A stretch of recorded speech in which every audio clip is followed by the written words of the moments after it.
Hola, ¿qué tal? Buenos días. También me da gusto saludarte. Ujú. Pues sí, el día de ayer se presentó el plan de incidencia para la comunidad LGBT, para personas privadas y privadas de la libertad en el estado de Sonora. Cabe señalar que esta es una colaboración entre una organización de la sociedad civil proveniente de la Ciudad de México. Es un trabajo que se hizo en la Ciudad de México y en el estado de Sonora, específicamente en Ciudad Obregón, y una organización, una colectiva de Ciudad Obregón fueron quienes presentaron este informe. Es un trabajo que se hizo en colaboración en el formato de diagnóstico participativo, es decir, la organización de Ciudad de México se encargó como de coordinar las actividades, y la organización de Ciudad Obregón como de trabajar e identificar cuáles son las principales necesidades, en este caso de la población LGBT que se encuentra en prisión. Ujú. Estuvo bien interesante porque también estuvieron representantes de distintas dependencias. Estuvo en representación del presidente de la Comisión Estatal de Derechos Humanos, la diputada Celeste Tadei, la secretaria Wendy Briceño. Estuvo también el director general de Promoción de la Salud y Prevención de Enfermedades de Sonora, el coordinador estatal del Sistema Estatal Penitenciario, y bueno, distintas, así como diversas colectivas, principalmente que trabajan por la población LGBT, aquí en Hermosillo y en otras ciudades del estado.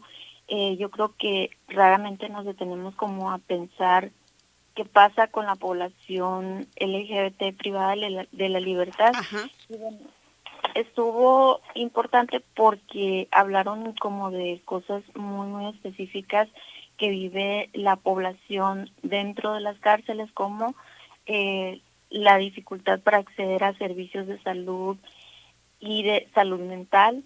Ujú. Eh, en este diagnóstico presentaron un diagnóstico, y en este diagnóstico explican que la principal problemática identificada es la invisibilización de las necesidades de salud física, mental y sexual de las personas LGBT.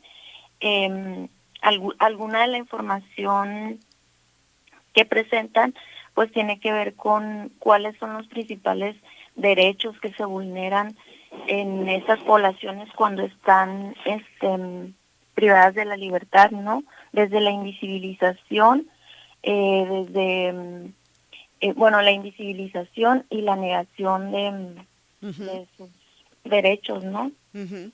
Ok, es un tema sumamente complejo, Bianca, sin duda alguna, y que se haga esta presentación, que también pues esto llegue a otras entidades del país es importante, porque nos dices nació a nivel, este planteamiento pues de protección a los derechos de las personas de la comunidad que están en prisión, es un planteamiento que viene del ámbito nacional, pero sí es importante que en los estados se haga lo propio. Sí, claro, y la coordinadora de esta Ajá. organización mencionaba que se eligió a Ciudad Obregón porque es una de las ciudades donde la población carcelaria supera la capacidad de Ujú. las personas que están privadas de la libertad. En este diagnóstico explica que son 1.500 personas aproximadamente, cuando este espacio tiene una capacidad de 815 personas, hombres, y 96 mujeres. Ujú. Y bueno, que también esta sobrecapacidad, no nada más, porque también detectan que hay solamente un médico internista que visita el lugar 2 veces por semana, y un psiquiatra que se presenta una vez al mes. Entonces, la capacidad para otorgar servicios de salud es muy, muy poca comparado con la cantidad de gente que está en prisión, Ujú. y eso mismo ocasiona que pues haya falta de comprensión y sensibilidad hacia las personas, en este caso de la comunidad LGBT, no de la población en general, pero la población LGBT pues es todavía más invisibilizada. Ujú. Y Sí, sí. bueno, Ujú. sí. No, no, sí te iba a decir que todavía la discriminación y la invisibilización pues también existen, ¿no? En estos espacios que ya de por sí, Bianca, pues es muy complicado, muy complejo, ¿no? Los esquemas también y la forma de interacción que hay en los penales, ¿no? Sí, dentro de la información que presentan es que las Sí. personas trans tienden a sufrir más situaciones violentas en los centros penitenciarios y bueno, junto con las personas trans, las personas que se identifican como homosexuales, gay, lesbianas o bisexuales son también más vulnerables a violaciones, acoso, abuso y otras conductas que pueden vulnerar su integridad personal.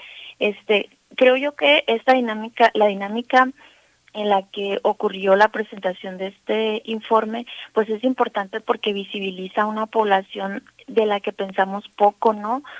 Normalmente, pues sí pensamos como en este binario, ¿no? Cuando pensamos en las cárceles y sabemos de antemano que muchas cárceles están sobrepobladas, ¿no? Y esto contribuye a que se logre identificar y obviamente se logre la reinserción de las poblaciones que están dentro de prisión, ¿no? Ujú. Eh, el, eh, pues el informe está en línea para quien lo quiera revisar, está en la página de SEA Justicia Social, que es el nombre de esta organización, y bueno, Ujú. se presentan, al final de cuentas, el diagnóstico tiene el objetivo también de presentar una serie de acciones para implementar dentro de los centros penitenciarios.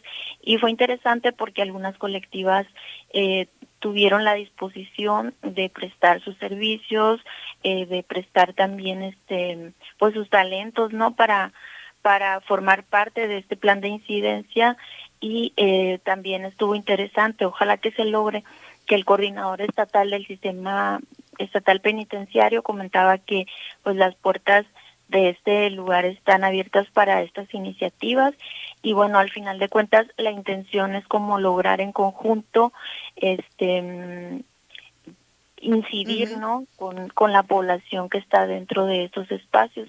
Fue importante porque logra como reunir a autoridades y colectivas para pensar acciones que estén aterrizadas y que logren llevarse a cabo en acciones conjuntas para esta población y porque pues es un paso más adelante para pensar en Ujú.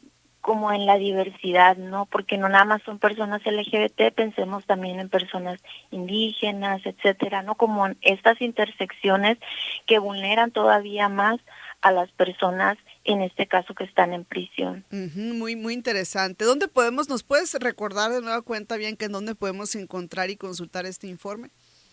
Sí, es el nombre de la organización es Ujú. SEA Justicia Social, CEA Justicia Social, así están en las redes sociales y ahí es donde pueden descargar información de este diagnóstico que se presentó, de alguna de las